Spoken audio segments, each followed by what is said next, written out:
I loved the burlesque people. They were like children themselves, and in a way, they didn't know how to deal with a child because they were children, and it was like we were all in Eden together. You know, it's just like Eden. Everybody's naked, everybody's innocent. You know, I see it in as religious a way as possible. So.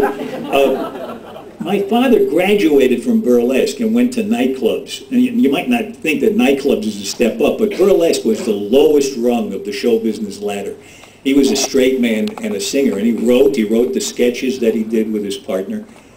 And he went into nightclubs, and then, just a couple of years later, he got this tremendous opportunity to go act in California. He was hired as a contract player for Warner Brothers, which meant that they could use him in any pictures they wanted. They paid him almost nothing, but he had this opportunity, and the first picture they put him in was to play George Gershwin in the film biography of Gershwin called Rhapsody in Blue. This was a gigantic step up for him.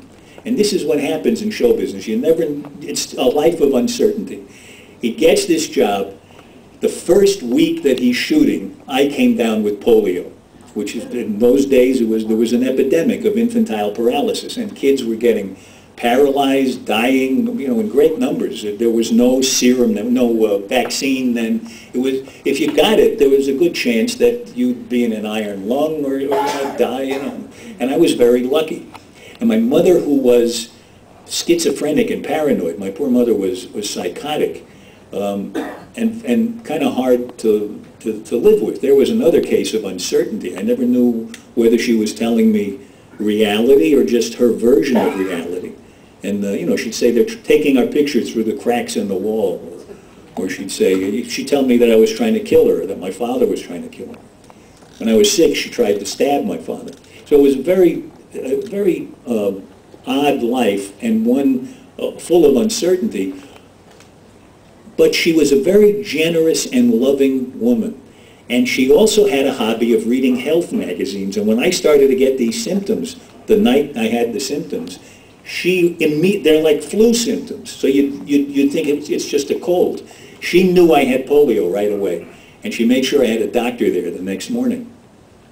Then I had what they called the Kenny treatments, which were these very painful heat treatments. They heat squares of woolen blankets in a double boiler until they're almost scalding, and then they wrap you in them every 2 hours. So there's, you know, the patient, me, I'm screaming. I'm, you know, there's a lot of screaming in this book, you know, and I'm always in danger of dying. I think I just want to let you know that. But it keeps the sympathy going, you know.